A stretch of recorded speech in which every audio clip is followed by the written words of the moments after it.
Pastor Jorge como líder de la iglesia en este territorio, al doctor Jorge por su mensaje de salud que nos recuerda que Dios tiene un proyecto para esta vida, a fin de que podamos vivir más, que podamos vivir mejor, pero que Dios tiene un proyecto también para que nuestra vida se proyecte para la eternidad. Y por eso estamos aquí en esta tarde. Es una alegría para mí, doy gracias a Dios estar con hermanos, con amigos, con personas que uno conoce de años, que por tiempo no veía, y también me alegra mucho estar con personas que no conocía, lo cual habla de una iglesia que crece, de un desafío, de una misión que va más allá de las fronteras, de las regiones, de las ciudades, y un Dios que tiene un amor que no desiste y permanentemente busca a sus hijos. Así que estamos aquí no solo con la posibilidad de vivir un poco más o de vivir mejor, sino de vivir con la esperanza de que un día la vida será nueva, será definitiva y será eterna. El sábado pasado yo estaba en el norte del Perú, en una ciudad que se llama Chimbote. Estábamos terminando unas reuniones y un recorrido en un estadio. Ese estadio era de un equipo de fútbol que se llama Galvez, que hacía parte del fútbol profesional de Perú, de la primera. Y en ese estadio estábamos predicando y pudimos, en el atardecer, así que hace casi justo una semana, 105 personas se bautizaron en unas piletas armadas en el estadio, como parte de ese programa que la iglesia había llevado adelante. Pero yo quiero contarles la historia de uno de los que se bautizó, que fue el primero en bautizarse. El nombre de él es Roberto Saldaña, y él era el arquero de ese equipo de fútbol, de ese estadio donde estábamos teniendo las reuniones. Solo que él había tenido invitaciones para unirse a Dios y a la iglesia, y por esas cosas de la vida fue postergando y postergando. Él decía, juego el último partido, dejo el fútbol y me bautizo. Y siempre había un partido más para jugar. Así que él dejaba el bautismo para más adelante. Pero una noche, al comando de un vehículo de la universidad donde él también trabajaba, en una zona de precipicios del Perú, él, como vio venir un camión, se detuvo en el borde para dar la prioridad al camión, y todo estaba bien, solo que el camión hizo una maniobra errada y alcanzó a tocar el vehículo. Él frenó y cuando estaba frenado, porque estaba parado, pero dice que con desesperación pisó más el freno. Cuando sintió que el vehículo comenzaba a irse, trató de acelerar, pero nada pudo impedir que ese vehículo rodara 200 metros en el precipicio. Él dice que intentó sacarse el cinturón de seguridad varias veces, pero no lo logró. Y finalmente, desmayado, terminaron, y todos muertos, inclusive el arquero. Dice, ¿cómo es que está contando que se bautizó y ahora dice que estaba muerto? La prensa hizo el anuncio: murió en un accidente Roberto Saldaña. Y lo habían tapado junto a los otros cuerpos. Solo que en el momento que iban a cargarlo al vehículo, percibieron que un pie se movía, así que destaparon y descubrieron que estaba con vida, así que lo llevaron a los centros médicos, trabajaron con él, y finalmente él se recuperó. Así que a la hora la noticia decía, no se murió, todavía vive, puede morir, pero todavía vive. Pero la gracia de Dios hizo que en ese precipicio que podría haber sido su tumba, fue el inicio de una nueva vida, porque finalmente él tomó la decisión de hacer lo que tenía que hacer. Y el sábado en la tarde, él me regaló sus guantes de arquero. Estos son sus guantes. Yo no los voy a poder usar, y si los uso creo que haría papelones, pero él me regaló estos guantes que él ya no va a usar más, y yo le regalé una Biblia para que él la use. Yo le decía, en este estadio hiciste varias atajadas, Y él me dijo, sí, me acuerdo, una muy importante, fue un penal en ese arco, que atajé y la gente gritaba. Bueno, dice, gritaban los de mi equipo, los otros también gritaban, pero no les cuento lo que gritaban. Él hizo varias atajadas, pero la atajada del sábado a la tarde fue la mejor atajada de su vida, porque se puso en sintonía con Dios. Y cuando uno se pone en sintonía con Dios, hace lo mejor que podría haber hecho en la vida. Para eso tuvo que dejar sus guantes de arquero como símbolo de dejar el fútbol para unirse a Cristo y hacer su voluntad. Y yo digo, fue un evento precioso. Y nosotros no siempre usamos bien las palabras precioso, ¿no? Uno dice, este chico es precioso, el paisaje es precioso. Pero en realidad, la expresión precioso o preciosa es mucho más que linda o hermosa o hermoso. Tiene que ver con algo muy valioso, extremadamente valioso. Y en el vocabulario normal hablamos de piedras preciosas, hablamos de metales preciosos, es decir, por el valor que tienen. Y la Biblia también usa esa palabra. Y San Pedro la utiliza 4 veces. Y yo quiero leer las 4 veces que San Pedro utiliza esta palabra para que juntos identifiquemos de qué se trata ese contenido narrado en la Escritura. Así que yo los invito a los que tienen Biblia a abrir la Biblia en Primera de Pedro capítulo 1, versículos 18 en adelante. Primera de Pedro capítulo 1, 18 en adelante.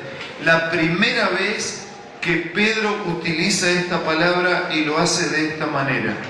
San Pedro, primer libro, capítulo 1, versículo 18. Como bien saben ustedes, fueron rescatados de la vida absurda que heredaron de sus antepasados, y el precio de su rescate no se pagó con cosas perecederas como el oro o la plata, versículo 19, sino ¿con qué? ¿Con qué?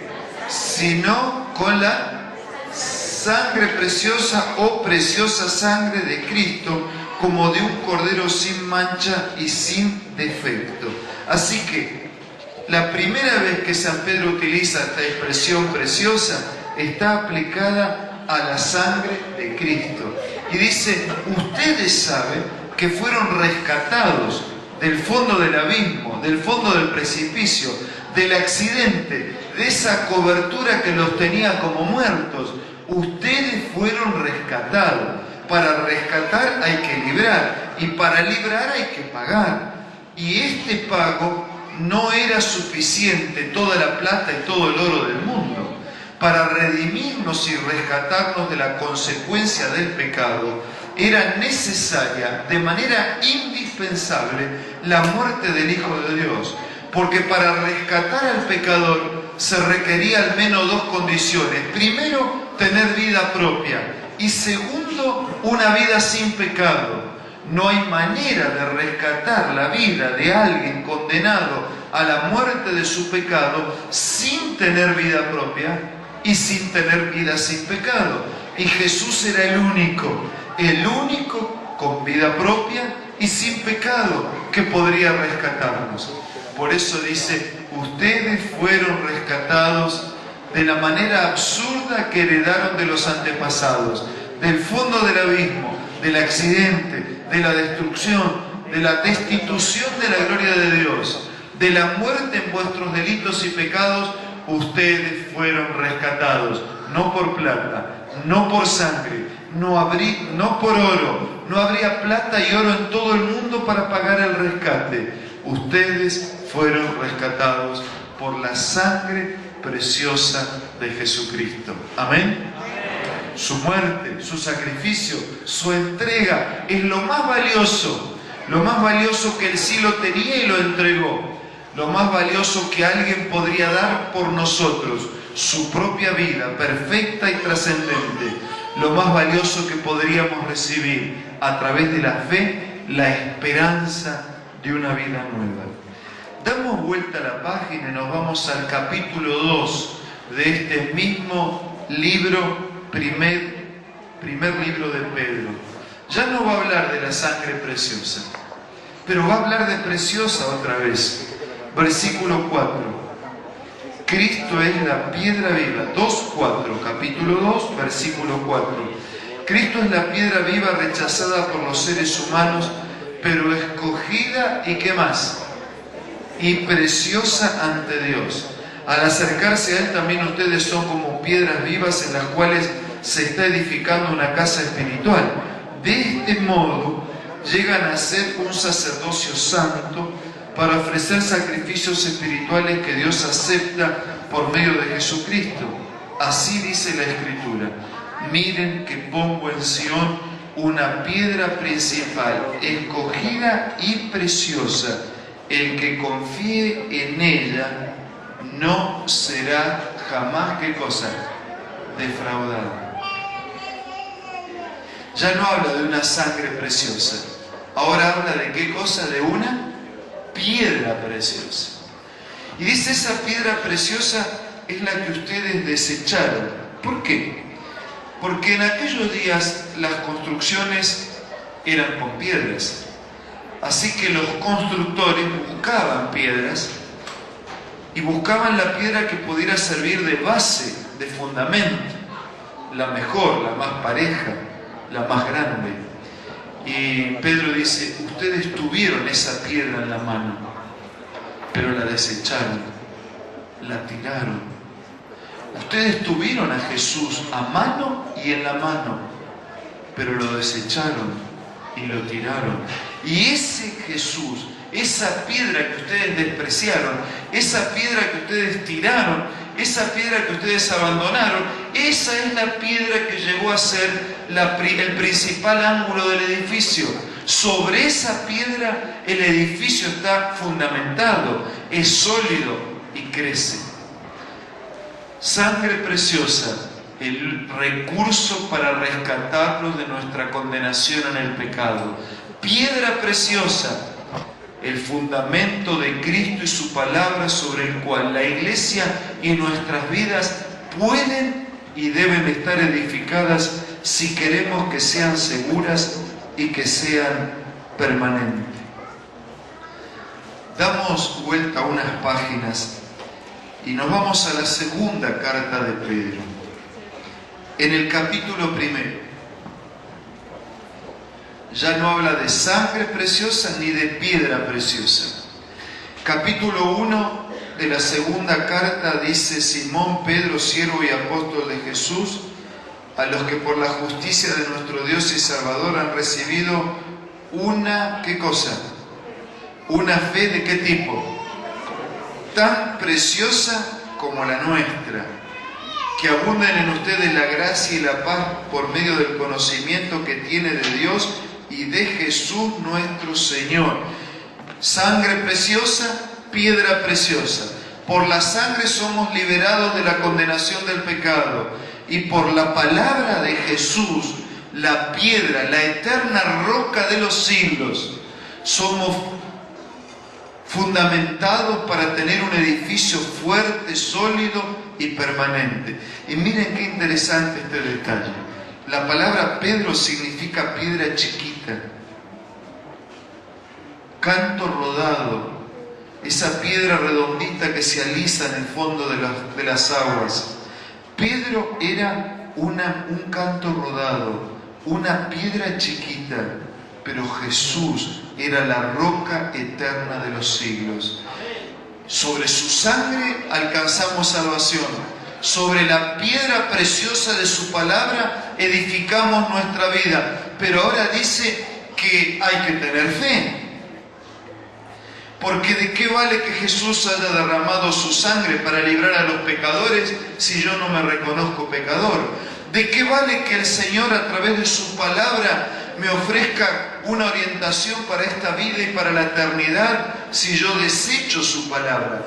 ¿De qué vale tener la roca si finalmente yo edifico sobre la arena, como dice el Evangelio?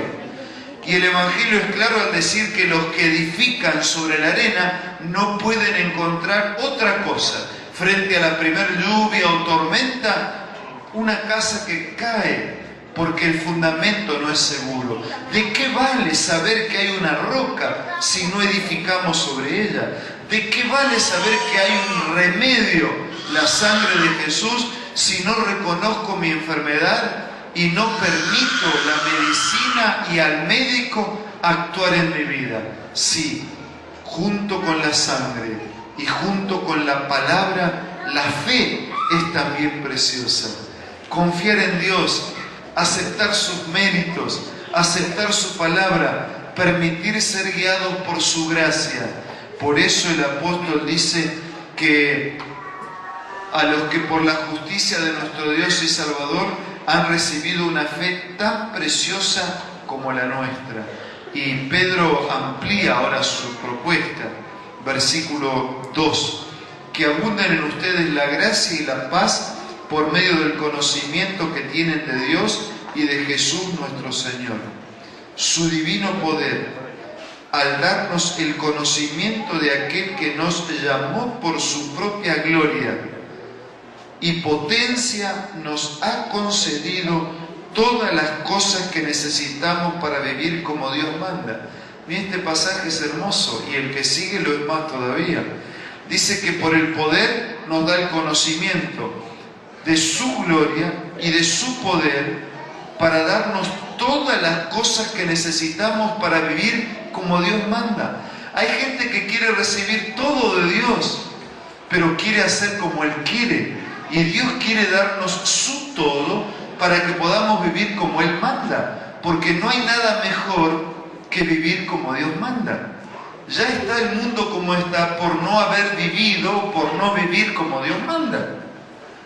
Todo lo echamos a perder cuando nos separamos de Dios. Solamente hay vida unida a Dios. Y eso es el pecado, es separarse de Dios. Y separado de Dios cosechamos todo lo que todos conocemos en el mundo lastimado e imperfecto en el que vivimos.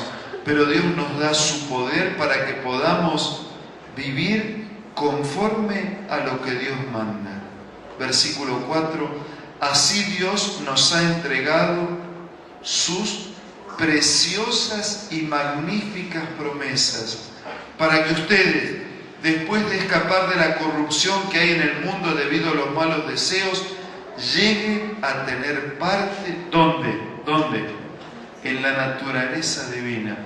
Sangre preciosa para librarnos de la condenación del pecado, piedra preciosa, su palabra, para que edifiquemos sobre su voluntad, una fe preciosa para creer y permitir la intervención de Dios, y gran y preciosas y magníficas promesas.